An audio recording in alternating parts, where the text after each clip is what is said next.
Good afternoon, everyone. TGT Media is an entertainment industry interview podcast, video show, where we interview creative people from the entertainment industry. And of course, I'm your host, Kurt. This is a milestone for TGT because we are joined by one of the top cosplay film production studios on the East Coast, Together Brother Productions. But this is also TGT's 300th interview. So congratulations. Awesome. And technically, you're the 550th interview overall, combined with all the other stuff. So, double bonus for you guys. Excellent. We are joined, as I said, by Together Brother Productions. I was informed of their amazing video work as well as cosplay by a good friend of mine, Dale Harvey. Been on the show before, and he gave props to you guys constantly for all the amazing stuff that you guys have done. But let's start from left to right, introducing ourselves once more, since, now I'm actually recording. And, starting with, I believe it was Jen. No. Debbie, right. See, I'll let you introduce yourselves. Hi, I'm Debbie. Do all sorts of cosplay, from making costumes, props, makeup. Basically, if it's out there, I can do it. And we have a very strapping British fellow. Sorry, I shouldn't say British, but great accent. All right, you can go and say British. Brilliant. Yes, my name is Brian Terranova. I am in charge of the very coolly named TerraNova Pictures. I am also a cosplayer, mainly a 10th Doctor cosplayer. It's kind of my thing. Like you said, the very British chap there. I love the 10th Doctor. I love the guy. He's brilliant. I love that guy. And a couple other things along the way. And of course, working with the other Brother Productions and while we keep getting the community. And that's it. That's what I do. And my name is Joellen Fleury, and I'm just an actor until my waitressing career really takes off. It's my turn. I'm Eric the Smoke Moran, pro wrestler, actor, producer, and cosplayer. I'm one of the leading cosplayers on the East Coast. I'm one of the founding members of Together Brothers Productions. And basically, I'm with this awesome group of individuals that have worked with Together Brothers Productions, who are now officially members of Together Brothers Productions. And we do a lot of collaborations with a lot of different production companies, such as TerraNova Pictures. And basically, we just got back from shooting our newly soon-to-be series, Legacy, which is in the celebration of the 50th anniversary of Doctor Who. Basically, we shot our prequels for Doctor Who and Torchwood, and this all stays in the canon of Doctor Who and Torchwood. And we just shot the second prelude, which we will be debuting at Wizard World Philadelphia the weekend of May 28th to June 2nd. Awesome. Philadelphia. That's great. That's amazing because I just recently got into Torchwood myself. I completed the entire series in about a weekend, which blew my mind. I loved it. But let's kind of take a step back here because looking at your work and Together Brother Productions. Also, I took a look a bit at TerraNova's as well, which is great stuff too. Eric, you and I talked in the green room yesterday, and you were really going on about not only your love of cosplay, you have a great eye for keeping canon to stories as well as keeping a great group of people together that are like-minded in the overall goal of Together Brother Productions. Can you go a little bit into that? I basically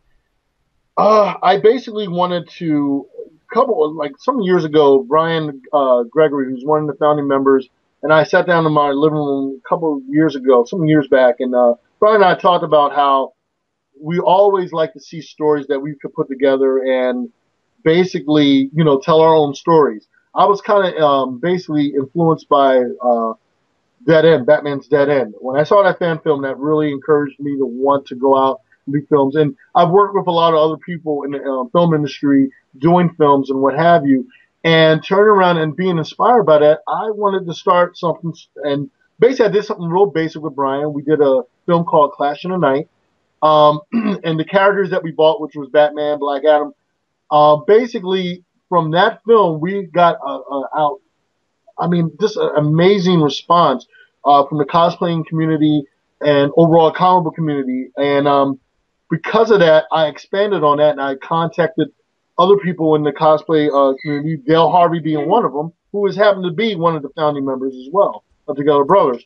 And we decided to work on our second film, which is called Final Escalation. We're still kind of in post-production with that because we used a large range of different actors who were cosplayers, as well as basically we were telling a large-scale Marvel story. From there, because we were on shoestring budget, we're still learning the process and everything. We expanded from doing that film to working with other films such as The Joe Files, Flashfall. We did a film last year called Legion of Injustice, which again got a lot of positive feedback and all. They did a story on us in the Philadelphia Inquirer. We got a lot of media attention, and all of us basically look at it like this. Together Brothers Productions is a group like the Avengers or Justice League. Everybody basically have their own little issues as far as their comic book issues, and they're all basically heroes in their own right. But when you get them together, you have something really good. You form up something really good that's extraordinary and that reaches worldwide. With Together Brothers Productions, people like Debbie, people like Brian, basically that have all these talents, that are cosplayers, that have all these multi-talents, and they can bring it in and put it in part of as a film and show it on a scale where people are talking about it and all. Basically, we've gotten a lot of respect. And these are the same people that you'll see on TV from G4, Spike TV. I mean, basically, we've all, in our own right, have been seen everywhere. So it's cool when you can bring together a group and everybody's humble. No one is trying to outshine anyone. And it's all about, like basically a brotherhood. But everybody working together. Everybody working, and no one tries to outshine no one. Everybody is equal across the board. Great. No, that's it's hard to follow up with a question after that. I mean, you guys. You asked me. And that's the end. See you. Yeah. All right. Thank you very much for everyone for coming, tune in, and tip your waitress. I had to throw that in. Debbie, because I apologize, I am bad with names. That is a common thing. We've had a lot of amateur cosplayers on the show in the past. Many of them are either just starting out or have been doing it for a few years here. You know, what was your very first either attempt at cosplay or you know, how did you get into this industry? And I can call it an industry. Well, my first one, I think, was a Catwoman, and it was partially handmade, partially store-bought, and I had entered it in the costume contest, and they had checked for craftsmanship, and I was kind of getting insight. I didn't understand that cosplay was more than just wearing a costume. It's becoming a character and the work that you put into it. So I was like, okay, I gotta push myself. I gotta do more than just, you know, the hat. The actual outfit has to be made. So every time I would make a new costume, I just pushed myself further, whether it was new material, new style, and just kept going and going and going to the point where I've made armor, I've made, you know, screen accurate dresses. It's just snowballed. Well, what about the not only that very first time that you created your own first costume, you know, what has been the response being a cosplayer in the new decade of 2000, whatever decade we're in now? I think I get different responses in different environments. Like, certain conventions are so huge that it's kind of hard to stand out. And so sometimes, you know, you have 50 Wonder Woman in a room, it's, you know, you're kind of blending in. But if you go to a smaller, like a Star Trek convention where I did a female Gorn, nobody's done it before. And that's just, you know, you stop traffic and everyone wants your picture. And, you know, people ask me, how do you do that? What's that made out of? Is it comfortable to wear? And, you know, I'm the kind of person where I'm just like, well, yeah, this is latex, I'm past this, and I'll start, like, spewing off my whole, you know, process. But, yeah, it varies environment to environment, the reaction that you get and how people respond. And I'm going to kind of flip between all of you guys here, so just bear with me. I have no real train of thought at the moment. Brian, with with TerraNova Productions, which I love the name, by the way. I mean, it rolls off the tongue. It sticks in the mind too.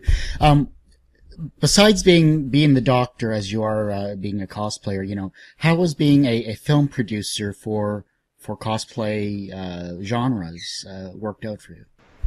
Yeah, to be honest, this is actually my first foray right now, working with Eric and Together Brother Productions into fan film. Ordinarily, I've done independent films with another company that I belong to called Both Productions. That we just did our own kind of silly, or any kind of idea, any kind of shorts that we could do. And I've always wanted to do a fan film. As a matter of fact, I've always wanted to do a Doctor Who fan film. So when Eric had originally approached me, it was because that he wanted to do a. Can we talk about what it? Yeah, okay. yeah.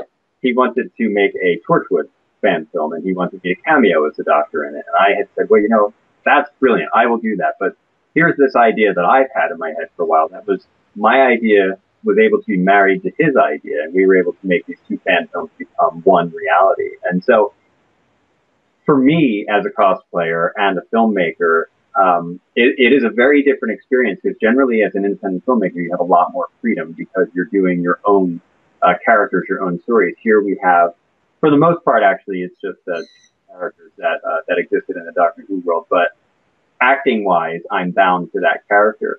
It's neat because in many senses, it feels more like a true, real Hollywood production because you are bound to somebody else's work in a sense. So you have to do what's on that page. Whereas as the writer, producer, director, ordinarily, you could have so much freedom. And not to say that it's a bad thing. It's very an interesting and unique experience. I'm having a lot of fun with it, and it's really nice to see it come to life. What have been some of your other independent films that have maybe received a lot of attention, if you don't mind me asking? I think probably the biggest one that we had done as a group together would have to be a film called Annoying Brian, which spawned a sequel, Annoying Brian 2. It sounds terrible. I'm not annoying. Stop it. No, what had happened was we did this. This was about 2005 now. We belonged to IndieTalk.com, and we had made, as part of a contest on the site, you had to make a film about the dead speaking to the living. It was around a Halloween contest competition, essentially.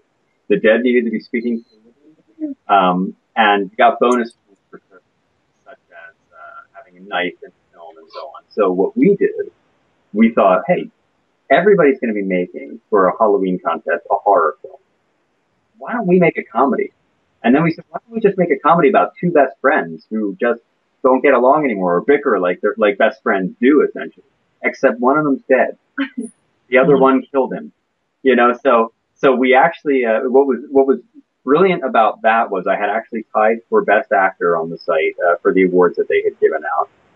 We didn't, and because rightly so, somebody else had a more dynamically shot film, and ours was comedy, so we knew that was kind of like the chance. But to tie for the best actor thing was brilliant.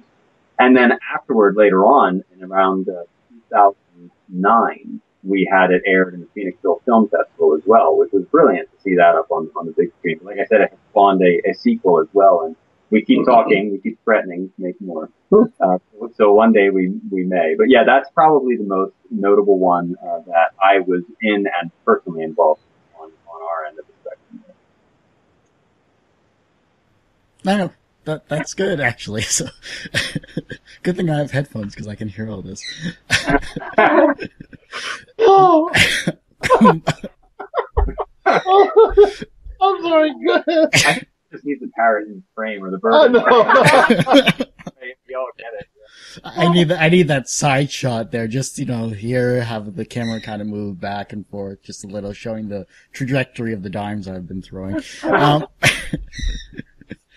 I've gotten pretty good over the last year, but, moving on to, the ever-talented actress, or actor / waitress, Come on, move your face up. What? I'm right here. I can see you. you can see, but I'm actually having a hard time hearing in the background there. But when it comes to being an actor in these types of fan films, though, what motivation do you have as an actor to actually portray the characters that you do? Well, I haven't gotten to work with my character yet for what we're doing, and this is my first fan films. But the motivation is definitely in the fact that I'm a huge Doctor Who fan, so that's my motivation, and my character is really great. I don't know what Eric wants me to say about it. You can talk about whatever you like. I might be a companion. Almost, yeah, okay, almost. So that's really exciting because what girl, that loves Doctor Who doesn't want to think that one day the Doctor's going to come for her? That's all the motivation I need, is that maybe Brian is actually a Time Lord and we're going on a different outer space. So, might be. He's absolutely a Time Lord. He's 900 years old. He looks great. And I don't know. That's it. That's wow. Well then, but as an actor though, I mean, this is obviously you have to stay true to a character that you've probably grown up with in different iterations of the Doctor Who series. I mean, what are you trying to bring to your character then? I'm just trying to make her lovable. Everyone has to fall in love with me completely, and that's really difficult. That's not a character I play. I'm always the bad girl or the villain. I'm not the nicey Disney princess. So.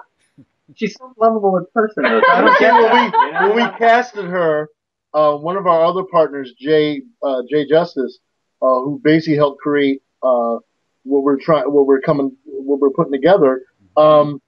When when we were casting for the role for Claire, and when she saw her, she automatically almost went to tears because we were like, "Oh my God, you're such a Doctor's companion!"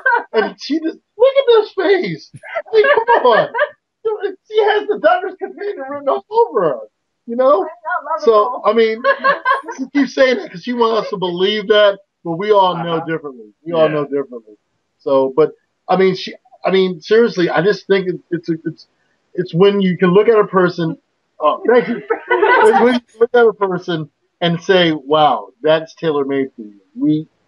And basically when we're putting something like this together, and most of my actors. In any of my production films, I give them the freedom of being that character, especially if they like this character.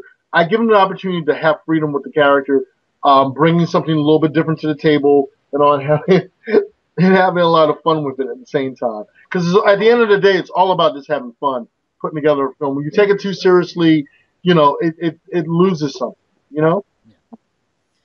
Moving on to Eric now, since he was out of frame, now he's back in frame. It's good. I like it. I can always shift over because then it looks like I'm looking directly at you. Look, dance hands. Okay, go ahead. Jazz hands. I was this close to bringing my puppet in and having my puppet do the interview. But go ahead. I have a life-size puppet that looks like me, but that's another story. Yeah. When you have body doubles, who needs, I call him Little Smokey, but go ahead.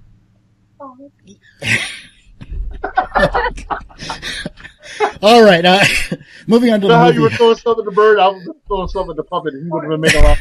I would have been like, "Oh, stop it!"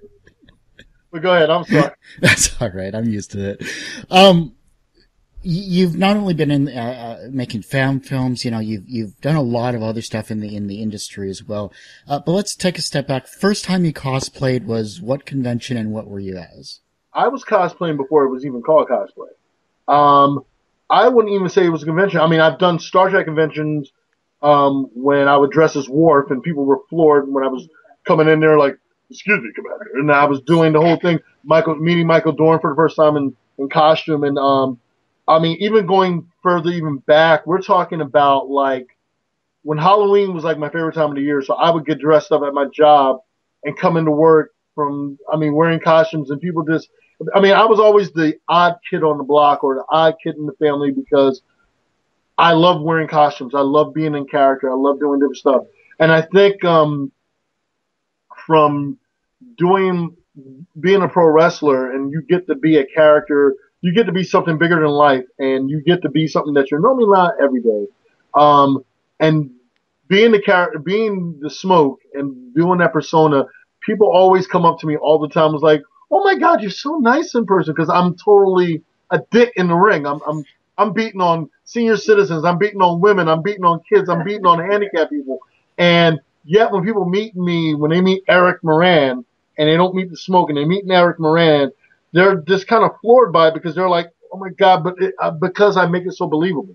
And because of the whole persona of The Rock and my character, I'm like the anti-Rock and smoke and I'm being all in character. People are kind of floored by that. So it carried on with me being a fan of comic books and cartoons and, I mean, science fiction, horror, you name it. I mean, I've been a fan of pop culture for a long time. So to be able to now do it among a brethren of people that appreciates it just as much as I do, I'm able to just go for broke on it. And I think that's why I do so many costumes and all. And I know the background of the costumes I do and the characters I do because I'm an avid fan. I'm not just a particular fan of one particular genre. I'm a fan of pop culture, period. You know, and I mean, I think the reason why is because of the daily stuff that we deal with every day in life, in real life. All the crap that we deal with from jobs to everyday politics and what have you. That is all taken away when you're doing the cosplay. It basically takes you away from all that. It just takes you to another world. When you're doing the Comic-Cons and all, basically in my past interviews, I've always said this. The cosplayers are the superstars of the Comic-Cons. When you go to a Comic-Con, what do you always see? You see the cosplayers. People want to see the celebrities, of course, but what do you see the most pictures of? The cosplayers. People want to see, when they go to see what's going on in the Comic-Cons, the highlights are the cosplayers. What cosplayer wore this? Oh my God, did you see that outfit? You don't hear too many people saying, oh yeah, that celebrity was awesome. And this celebrity, no, you see, oh my God, what did Debbie wear? Debbie wore this oh my God, wait, did you see Brian Terranova? Brian Terranova ran on stage as the doctor. You know, you always see stuff like that. So to me, it's about the cosplayers. It's a little bit about the celebrities, but more about the cosplayers. You know, so there you go. You know, you always see these conventions nowadays. It seems like they're trying to go big or go home type deal. You see the varying aspects of, you have anime, video games, sports, horror, voice actors, all that other stuff. And they're trying to cram everything into a 3 or 4 day event. You know, as a film production company that Together Brother Productions, as well as TerraNova Productions, as you guys are, you know, how do you set yourself apart from that type of media frenzy? I'll let you answer first. Really, thanks. How do I set myself apart from the media? Honestly, it's not really necessary. I don't ever view anything as like having to set apart. I think what it is I go to these conventions and I go to these,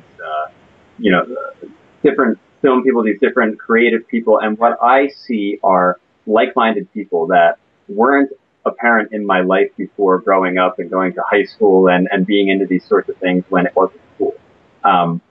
So it's now, it's just like, a kid in a candy store, because it's like, wow, everybody around here is so cool. They're so fun, like very rarely do you meet somebody who is not. So more so, rather than set apart, it seems like we try to bring them together. And obviously you want to try with the films, you want to try and do something that people haven't seen before, haven't done before. You want to try and do things that speak to you and are going to speak to other fans, not just cosplayers, for when you're doing a fan film series, of course. And certainly with the cosplays, you always want to, for me, basically, I always want it to be how I see it on screen. I want it to be, like, if I am happy with it, then I will be happy to show other people.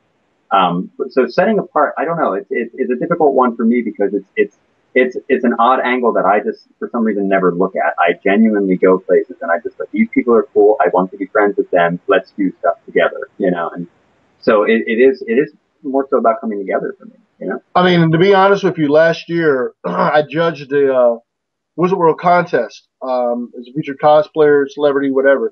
That's how I kind of met Brian. Well, not even kind of met Brian. That's how I met Brian. Brian was one of the contestants, and he was on stage, and he did an amazing Doctor. Like, I'm a big Doctor Who fan. He did an amazing Tenant. And from that point on, I was like, I want to get to know this guy. I want to do something with this guy. This guy is, as the Doctor would say, brilliant. I thought he was amazing. And so basically, it just works out that way. It's the most, doing the Comic-Cons is like the most incredible place where you can do the best networking, especially if you're trying to do something that showing your appreciation for fandom, for whatever genre in the pop culture world. So to be able to work with people like Brian, Debbie, even our own little one, soon to be actress, we're going to eventually get her to cosplay too. Basically, to be able to do that, to bring people together. I mean, for me, because to be honest with you, with the exception of my outside life, working and all, these are the people I hang out with the most. I don't really care to hang out with other people. If you can't speak pop culture to me in any kind of genre, we pretty much can't vibe. Because, like I said, growing up, as Brian kind of said, growing up, you didn't really have that. And like I said, I was always that one person that stood out from everybody else because I was the odd man out because I was into all this stuff. And a lot of them were like, oh, yeah, he's kind of nutty. Ooh, and he's kind of out there. Ooh. And to be able to interact with people from all different backgrounds, races, colors, belief structures, doesn't matter. But we all are under the same flag where we're like, yeah, I saw Doctor Who, or yeah, did you see this video game? Or yeah, I like this horror movie. Or hey, did your prop work on my prop? I didn't know, and the hot glue and all. When you can do that and you can just talk shop and just hang, and you guys understand when you can say a little quirk from a TV show, cartoon show and all, and you get it within the group because they know and we're all speaking the same language. That is something awesome. Okay? You can't beat that. And I'm glad I grew up in the era where I could appreciate all those things. So when now I'm interacting with people like this, it's not like I'm like, oh God, I feel so, because I really feel like I stand out. I don't know how you guys feel, but I really feel like I stand out going to a function where I really can't relate to anyone because none of them can relate to me. Being able to go to the Comic-Cons is my release. It's my Disney World, Shangri-La, Great Adventure, everything rolled into one big party. So it's, like I said in the prior interview, it's a playground for me. So I'm sorry, guys. I tend to talk because I'm so expressive about cosplay. All right. Okay. Anyway. You talk? No, yeah. I swear. Silent. Yeah, I'm sorry. But go ahead. I'm sorry. Switching to the other side here with Debbie and come on, you're gonna Joellen. Is it me? Joellen. Joellen, thank you. Okay. being being the female actors of the group here, going to these comic conventions though, there's always that stereotype of women have to dress up sexy. Women are, unfortunately the eye candy of all of this aspect. How do you handle the maybe sometimes unwanted attention, or do you just stick to the character as a whole and just let it roll off you? I've gender bend personally. This last Halloween, I was Castiel from Supernatural, and I wasn't a girl Castiel. I was Castiel from Supernatural. Awesome. I like to take it to extreme opposite, and I love male characters. I love Thor. I love Doctor Who. I want to cosplay Matt Smith. Like, I love Casey Jones from the Ninja Turtles more than I love April O'Neil. I'm gonna cosplay him, like, before I get to April. So I think that a lot of women fall for that trap, and they think that they have to do it, but they absolutely don't. And you don't see that much of it, I don't think, of like overly sexualized women trying to do cosplay, at least around here. I think it's a mixed bag. I mean, I run the gambit of my cosplays. I have some that are, very conservative and covered, and I have others that are more sexy or sexualized. Like I just did a gender bend of Doomsday, which is, it kind of toes the line, but it's not overly revealing or anything that's distasteful at the same time. And I'm always very conscious of that. When I do wear the cosplays that are on the more sexy side, I will only do it if I have a male friend going with me. It kind of keeps people that might not have the courage to be quite jerky enough. It's a deterrent. But for the most part, I feel like 95% of the time, I've not had a problem. There are those occasions, I did a Wonder Woman once, and someone once took my picture and asked me to, stand up on something, and it was, very obvious he was trying to get some kind of totally inappropriate angle. And, you just say no. Sometimes they call you a jerk or think you're stuck up for saying that, but I got my pride. I'm not doing this because you want some skanky photos, so no. And also, I consistently sexualize men when I go to Comic-Con. Sorry. Oh my. I fell in love with a Loki last year, so that happened. She's not the not so innocent companion anymore. When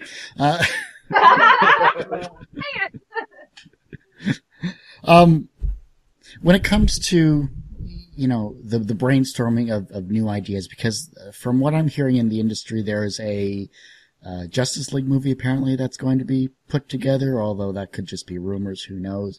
Have you tried to recreate movies in the past, or have you tried to go with maybe different, and this is for all of you guys, maybe different ideas or concepts to maybe an old story that hasn't been told?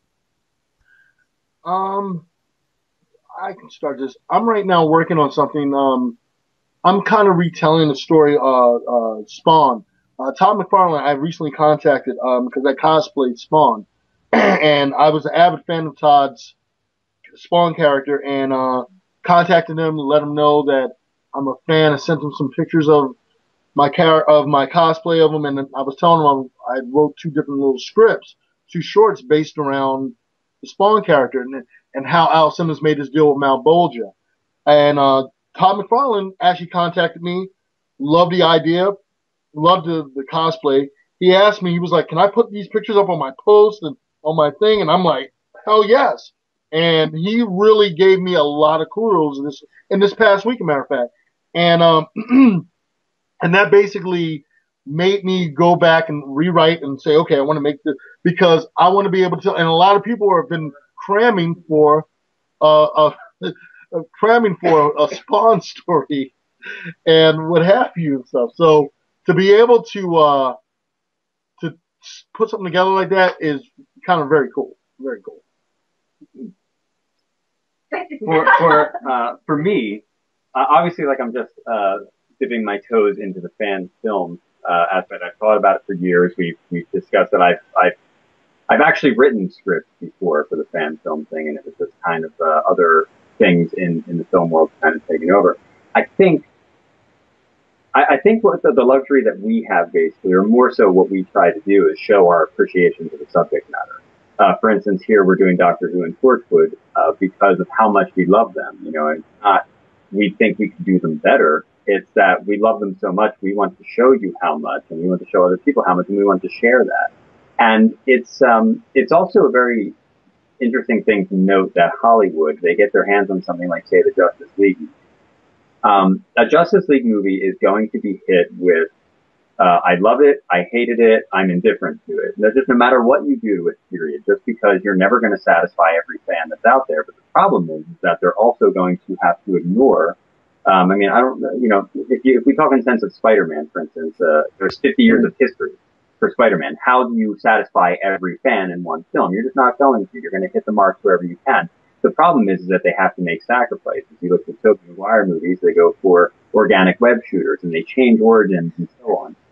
Sometimes it's okay, sometimes it's not. But the luxury that we have with the fan film is that we don't have to worry about trying to change anything. We're making films for fans, so the fans already know the history, so you go ahead and tell the story that you want to tell with the proper origin or the proper settings and the proper character, the way that they're meant to be portrayed, because we're not trying to make it for a mass audience that we're trying to rope in as well.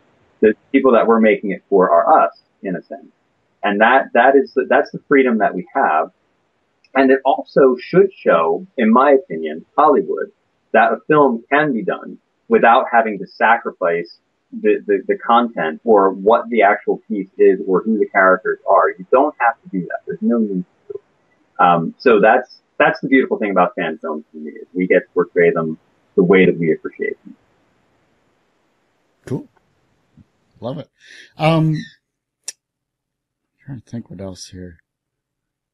It's all right. Is there anything that I haven't brought up that you guys would like to talk about? Because I know we haven't touched upon the props that you make, Debbie, and or anything like that. Because I mean that would be actually pretty interesting, especially for if you're on a shoestring budget. how did you start getting into the prop aspect? I mean, with certain characters had certain props, and I wanted to be able to make them convention friendly. And it started with, I have, for horror conventions, I do a living dead doll, Sheena, and she carries around a baseball bat with a spike through it. So it started with, well, how can I have a baseball bat with a spike through it that I can bring to a convention and not get kicked out with? So it started with leftover fabric that I had from another costume, and I, shaped, baseball bat, stuffed it, put a wooden dowel in it, and, foam and paint and made a spike, and voila. And it's sort of evolved. More recently, I made Wonder Woman swords that use for battle armor. So that was my first time working with fiberglass and insulation foam, and there's definitely a learning curve to it. You learn very fast that certain glues like to eat foam, and it's not as simple and straightforward as something would seem to be, as it starts to melt and fizzle away in front of you after you spend hours shaping it. Yeah, that's the truth. So yeah, but I loved it. I love learning new stuff and working with these things, and like building armor on. When I did the Wonder Woman, it was all made out of Wonderflex craft foam, which was just extremely wonderful to work with because it's a thermoplastic. So you get a hot air gun and you just heat it up and you shape it to whatever you want. So it's just this great material. So it's just expanding my boundaries with all of that, but definitely a learning curve. Okay, so now the question is,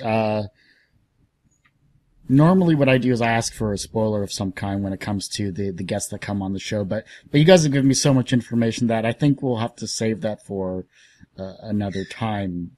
But this is the question. Is there anything that any of you four would like to share with the watchers of this show or listeners, because this will go on iTunes as well? I'll let you guys start off. I'll do it last, so you guys go ahead. I don't have anything. Hi, iTunes. I say nothing. I'm drawing a blank.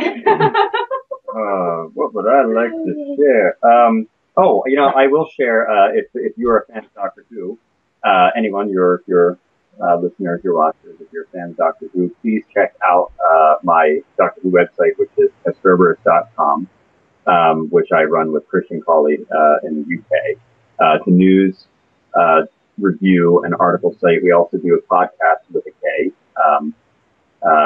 So I would definitely plug my own site. I would obviously say look out for Legacy, which is obviously up and coming from us. And I would also say get used to us, because apparently we're going to be getting very familiar with many more films in the future.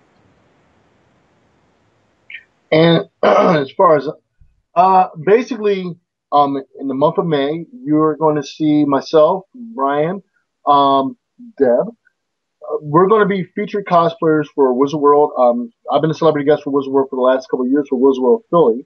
And this year we are going to have, God willing, we're going to be having panels on cosplay and fan film at Wizard World in Philadelphia, May 28th to June 2nd, the Philadelphia Convention Center. Also, we have a couple of other films coming out by Together Brothers Productions, which got approved by Larry Hama, our G.I. Joe fan film, The Joe Files, which will be debuting at Wizard World, as well as my Batman film, Flashfall, which is based on the Flashpoint series before the DC 52 took over. All these information you can find on our Facebook page at Together Brothers Productions, or you can go to my page, is Eric Moran, or you can go to my wrestling fan page, which is the Smoke fan page. All in coordination with everything that we're doing with films and everything. And of course, you can go to Brian Terranova's page. And Deb, what is your Facebook page? It's Tangible Artist. So Facebook, www.facebook.com/Tangible Artist. There's a lot of info, but I'll have you type it out. Also, I'm under, if you go to YouTube, you can type in the Smoke 007, and you can see some of our featured films in the past and some upcoming stuff that's coming. So it's a lot coming up, and we're going to be blowing away a lot of people this year. So the best is yet to come. Awesome. No, I love it. Definitely, I'd love to get you guys to type that in Skype here for those websites, or you can send me an email, however you want to do it. But truly, thank you everyone for coming on the show. It's been a real honor and pleasure having you all on here, and with the disappearing Jocelyn there. And, My name is impossible. I can change it. Claire. Go ahead. I'm just wrapping up. It's all good.